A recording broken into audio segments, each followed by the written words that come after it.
Y vamos a estar estudiando en el capítulo 15. Mateo, capítulo 15. Ya lo tienen ahí, puntuales. Gloria a Dios. Y dice la palabra de Dios en el nombre del Padre, del Hijo y del Espíritu Santo. Entonces se acercaron a Jesús ciertos escribas y fariseos de Jerusalén, diciendo: ¿por qué tus discípulos quebrantan la tradición de los ancianos? ¿Por qué no se lavan las manos cuando comen pan? Respondió Jesús y le dijo: ¿por qué también ustedes quebrantan el mandamiento de Dios por su tradición? Porque Dios mandó diciendo: honra a tu padre y a tu madre, y el que maldiga al padre o a la madre muera irremisiblemente. Pero ustedes dicen: cualquiera que diga a su padre o a su madre, es mi ofrenda a Dios todo aquello con que pudiera ayudarte, ya no ha de honrar a su padre o a su madre. Así han invalidado el mandamiento de Dios por su tradición. Hipócritas, bien profetizó de ustedes Isaías cuando dijo: este pueblo de labios me honra, mas su corazón está lejos de mí. Pues en vano me honran, enseñando como doctrinas mandamientos de hombres. Vamos a orar. Padre, en el precioso nombre de Jesús estamos una vez más reunidos delante de ti, Señor. Hemos estado en tu casa, Señor, hemos adorado, hemos tratado, mi Dios, de estar abiertos a lo que tu Espíritu Santo tiene para cada uno de nosotros. En esta noche, Señor, yo te ruego que a través de tu palabra, a través del Espíritu de verdad, sea manifestada tu gloria, Señor, a cada uno de nosotros. Que mientras estudiamos y hablamos tu palabra, Señor, sea tu Espíritu Santo el que convenza, mi Dios, el que nos cambie, el que pueda traer esa convicción, mi Dios eterno, al corazón de cada uno de nosotros. Que podamos, mi Dios amado, salir de este lugar no únicamente con otro mensaje de colección, sino que podamos entender, Señor, que tú nos lo das para que seamos mejores cada día. En acción de gracias en Cristo Jesús oramos. Amén y amén. Bueno, estamos entonces en el Evangelio de Mateo, primero de los Evangelios. Y hoy estamos estudiando el capítulo 15. Como le he dicho siempre, una de las cosas que nosotros normalmente vemos es el hecho de que para las personas que ya tienen varios años en la iglesia, hay varios mensajes que podemos decir, los hemos escuchado una y otra vez. Pero yo siempre voy a insistir en la necesidad de entender que cada mensaje que escuchamos no es únicamente para hacernos sentir bien. De repente queremos escuchar una predicación porque el predicador es un poquito cómico y hace chistes o cuenta anécdotas y queremos matar el aburrimiento. Y a veces queremos escuchar palabra que nos haga sentir bien. Pero muy pocas veces queremos escuchar una palabra que nos confronte. Somos abiertos, como decimos, para escuchar palabras que nos entretengan, palabras que nos hagan reír, pero muy pocos para recibir palabra que nos confronte, especialmente cuando nuestra condición espiritual no está de acuerdo al estándar de Dios, que es algo bien interesante de señalar. Los estándares de Dios son totalmente diferentes a los estándares del hombre. Por eso es que el Señor dice: porque tus pensamientos no son mis pensamientos, ¿verdad? Ni tus caminos son mis caminos. Entonces, si nuestros pensamientos y nuestros caminos no son los pensamientos ni los caminos de Dios, ¿cómo podemos entonces alinearnos y estar en la misma dirección? La única manera es a través de la búsqueda de la presencia de Dios, a través de la oración, a través de la lectura de la palabra de Dios, a través de buscar en intimidad la voluntad de Dios. Hoy, mientras hablamos, vemos una de las características que se repiten muchas veces a través de los evangelios. Usted sabe de que lo hemos hablado. Fueron 3 años y medio que Jesús estuvo en esta tierra estableciendo el ministerio de Dios. En la cultura judía se reconoce, creo que hasta el día de hoy, si no estoy equivocado, la mayoría de edad a los 30 años. Por eso es que un hombre no es como en la cultura general en la que nosotros vivimos, donde ya desde los 18 años una persona se considera mayor de edad. En la cultura judía, una persona se considera ya madura lo suficientemente para poder tomar sus propias decisiones a los 30 años. Y esto explica un poquito el hecho de por qué Jesús esperó hasta tener 30 años para empezar a predicar, para empezar a enseñar todas las cosas del reino, porque era la mayoría de edad. En este espacio de 3 años y medio, nos damos cuenta que los más fuertes críticos en ese tiempo eran aquellos que conocían parte de la palabra, que conocían la ley, pero que no tenían revelación, que no sabían ni siquiera de dónde podía venir el Mesías. Y en este capítulo 15 vemos algo particular, porque dice que se le acercaron a Jesús. No fue que Él lo fue a buscar, no fue que Él lo fue a confrontar. Jesús sabía a lo que había venido y a eso se dedicaba. Pero dice en el verso 1 que se le acercaron algunos escribas y fariseos y le dijeron: ¿por qué es que tus discípulos quebrantan la tradición de los ancianos? Porque no se lavan las manos cuando comen pan. Si algo podemos entender es esto, y el día de hoy, como les repito, tiene una aplicación actual con los hechos actuales donde estamos viviendo. ¿Cuánta gente muchas veces viene cuestionando? No conocen nada, no saben cómo funciona algo, pero tenemos la actitud para poder juzgar, para criticar, para saber algo. Anoche, mientras veníamos conduciendo desde Kentucky, para tratar de matar el tiempo, como dije un poco también, pusimos un par de predicaciones. Y una de ellas era el testimonio de la salmista Christine DeClaire. No sé cuántos han escuchado este testimonio ya, ¿verdad? Es un testimonio tremendo. ¿Cuántos no han escuchado ese testimonio? Levante su mano. No tenga vergüenza. ¿Cuántos sí ya lo escucharon? Mira, aquí de atrás ni levantan ni bajan. Siempre pregunto yo, ¿quién sí, quién no? Ok, ¿verdad? Si no lo ha escuchado, yo le invito, o yo se lo puedo, le puedo mandar el link. Porque son cosas muy interesantes, cosas muy lindas que suceden. Y como yo le decía a mi esposa, no es sino hasta que estamos en los pies de alguien que está en una situación donde podemos entender la misericordia de Dios, cómo Dios funciona. Y algo que me llamaba la atención es que esta muchacha decía que ella estaba como líder de alabanza en la iglesia. Era una de las adoradoras, era la líder, la que dirigía la alabanza. Pero durante los días normales, incluyendo desde el lunes hasta el sábado, que ella estaba en la universidad, se dedicaba a hacer lo que le daba la gana. En otras palabras, tenía una doble vida. Y los sábados se emborrachaba, los sábados tenía sexo, tenía lo que se le pudiera ocurrir a esta mujer. Pero el domingo estaba lista para guiar al grupo de alabanza en la iglesia. Y ella decía, ahora yo me pude dar cuenta de algo, que Dios puede usar a una persona, pero no significa que se agrade de esa persona. Porque recuérdense que en ocasiones a mí me ha pasado. Yo no sé cuántos hemos estado en una situación donde sabemos que no estamos tan bien para estar parados delante de Dios.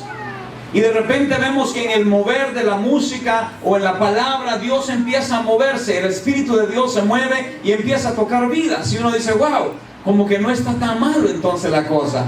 Como que puedo estar en pecado y puedo servir a Dios. Como que Dios no es tan exigente. Pero esa no es la razón. La razón es, como esta mujer dice, Dios aún siendo sucios nos puede usar para bendecir al pueblo. Pero no significa que esté agradado con nosotros. En otras palabras, Dios va a usar a esa persona, a ese instrumento, y ella misma lo narra como usar un trapo con el que yo voy a limpiar algo. Y después de que he usado ese trapo, este instrumento está limpio, pero ahora tengo que tratar con el trapo. Después Dios va a tratar con nosotros. Decía ella en una ocasión, en una de las situaciones, y viene con esta palabra que traigo en esta noche, el hecho de la crítica, porque le digo, los fariseos, los escribas, venían y se presentaban únicamente para confrontar a Jesús, para decir, nosotros tenemos un caso en contra de Jesús. Y esta mujer dice, aún estando en pecado, aún sabiendo que no estaba bien delante de Dios, De repente dice que salieron del ensayo de un lugar, y en Puerto Rico había una cafetería como el McDonald's de aquí enfrente, donde siempre la gente después del servicio se reunía en ese lugar. Y dice que en esa noche pues todo el mundo sabía que a esa hora eran solamente cristianos. Muy rara vez aparecía alguien que no fuera cristiano.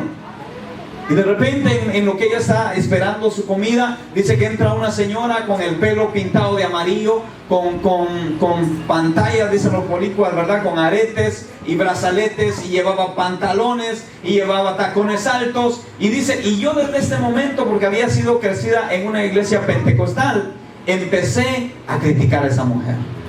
Y yo dije, esa mujer parece una bruja. Esa mujer es esto. Esta mujer no es nada de lo más cercano a ser cristiano.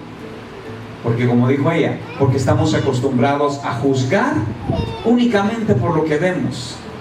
Cuando el vestuario no significa que tan cercano esa persona está a Dios. Ni tampoco significa de lo que nosotros hablemos. Es el corazón. Más adelante esa mujer que ella creía que era una bruja, terminó siendo una profeta. Una mujer que Dios usó para darle palabra, para restaurarla, ¿verdad? Entonces, los escribas y los fariseos en el verso 2 le dicen, ¿por qué es que tus discípulos quebrantan la tradición de los ancianos? Si usted pone atención, se va a dar cuenta que el problema de ellos era que se estaba rompiendo, se estaba quebrantando lo que para la cultura judía era algo que se seguía de generación en generación. Era una tradición. Y por eso es que necesitamos entender cuál es la importancia y la diferencia entre una cosa y otra. Amén. Decía un pastor, ¿cuántos saben cuál es la diferencia entre miedo y pánico? ¿Alguien ha escuchado eso? No. ¿Alguien sabe la respuesta?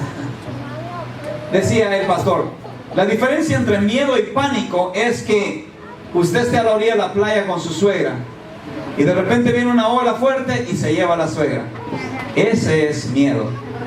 El pánico es que otra ola venga y se la regrese. Esa es la gran diferencia, decía, ¿verdad? Pero seguimos. Verso 3.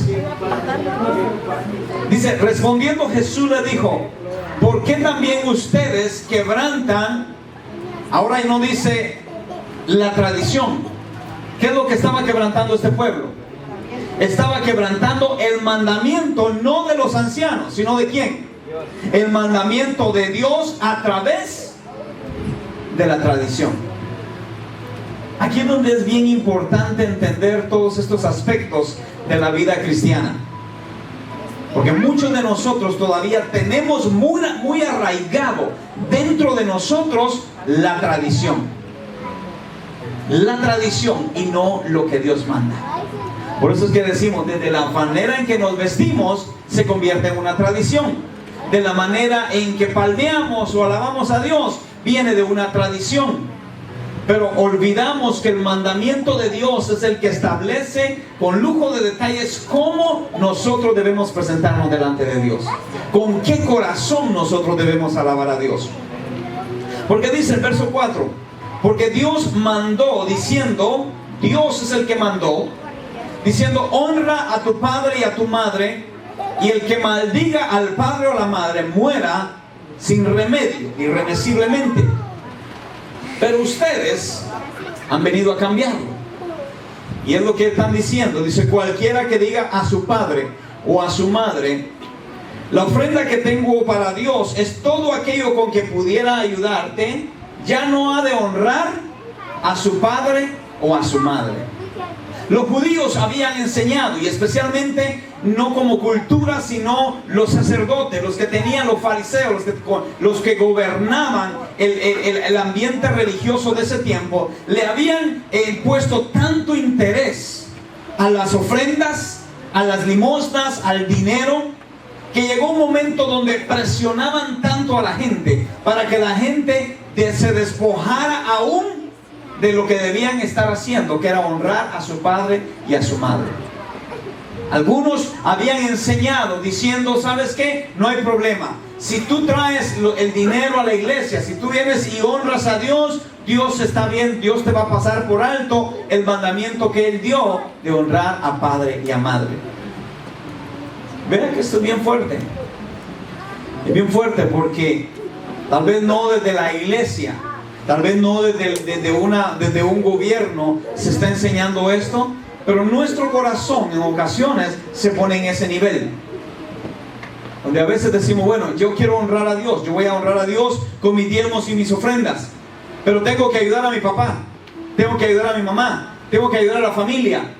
Y a veces como que empezamos a decir, bueno, pero ¿a qué hago? ¿Honro a Dios o honro a mi familia, verdad? Y bueno, para Dios es primero. Y entonces caemos en esa mentalidad farisaica de decir, yo ya le di a Dios, y entonces después Dios me va a proveer a mí para darle a mi familia, para ayudar a mis padres. Cuando el ayudar, el honrar, el bendecir a los padres no es una recomendación, es un mandamiento. Amén. La palabra de Dios nos enseña que es el único mandamiento con promesa de honrar al padre y a la madre.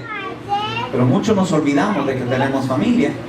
Muchos nos olvidamos cuando nuestra comodidad está en juego, cuando significa, bueno, me pongo este par de zapatos yo, o mando una ayuda para allá, para Guatemala, México, a donde sea. Como que puede más el ego, puede más. Y esto es lo que estaba pasando. Y Jesús hasta ese día no se metía con nadie, porque usted se da cuenta, cuando nosotros andamos por caminos torcidos, Dios permite que lleguemos hasta el final si nosotros queremos. El problema es cuando nosotros queremos venir a cuestionar a Dios, aún a sabiendas de lo que Dios está enseñando. Verso 4 dice una vez más, porque Dios mandó. Cuando Dios manda, Dios no está recomendando. Cuando Dios da una palabra a su pueblo, el pueblo la obedece y no está preguntando, alguien tiene una pregunta, alguien tiene algo que decir. Dios es un Dios soberano. Él toma las decisiones. Pero como le decía hace un momento, cuánta gente afuera y dentro de la iglesia todavía tiene ese problema con las finanzas. El hecho de decir, pero es que no me alcanza y tengo que ver cómo hago para o ayudo a mi familia, o doy en la iglesia, o dejo de pagar el teléfono, y tenemos tantas cosas. Cuando realmente debemos entender el principio. Si Dios nos manda a hacer algo, Dios siempre, cuando nos da esa visión, Dios nos va a dar la provisión. Cuando nosotros empezamos a poner a Dios en primer lugar, segundo lugar va a venir la familia. Y nosotros vamos a tomarlo con la misma importancia con la que honramos a Dios. Esa es la manera con la que Dios espera que nosotros actuemos. Entonces, verso 6 dice, ya no ha de honrar a su padre, a su madre. Así ustedes han invalidado el mandamiento de Dios con su tradición. Con su tradición. Esa palabra suena bonita, ¿verdad? Cuando nosotros decimos de qué pueblo venimos, de qué país venimos, las tradiciones, las posadas, las misas, los 9 días cuando se muere alguien, los cumpleaños, los bautismos, la primera comunión y tantas cosas que encajan entre las tradiciones de los pueblos. La feria, ¿verdad? Y tantas cosas. Pero ¿cuánto afecta esto el mandamiento de Dios? Es lo que yo tengo que estar claro. Ahora, como dice la palabra de Dios misma, el pueblo perece por falta de conocimiento. Pero ¿cómo podemos adquirir conocimiento si no leemos su palabra? Si no escuchamos palabra que nos establezca. Hemos sabido de casos de personas que dentro de la iglesia están en el trabajo y hablan con personas afuera que tienen otra mentalidad, que tienen otra opinión, y terminan siendo confundidos. Y terminan dudando de que lo que han recibido a través de Dios sea verdad o sea mentira. Miren cómo le llama Jesús, verso 7. Hipócritas. Hipócritas. Ya dice que el profeta Isaías había hablado de este tipo de gente cuando dijo, verso 8, este pueblo de labios me honra, mas su corazón está lejos de mí. ¿Cuántos de nosotros nos sentimos confrontados con esta palabra en este día? Yo me siento confrontado. Si usted no se siente confrontado, quiere decir que usted tiene una relación extremadamente cerca con el Padre. Porque a menos que usted esté, como dijo el profeta Elías, yo soy el profeta de Dios en cuya presencia estoy, todos somos confrontados. Porque ninguno puede negar en este lugar que hay momentos donde usted viene y usted entra y se conecta y no le importa si hay música, no le importa si hay suficiente gente en la iglesia, usted viene con un agradecimiento a Dios y nadie puede detenerlo. Pero hay días que no importa lo que haya música, no importa si hay adoradores, no importa si todo el mundo está sintiendo la presencia de Dios, usted viene como un trozo de hielo, frío, insensible.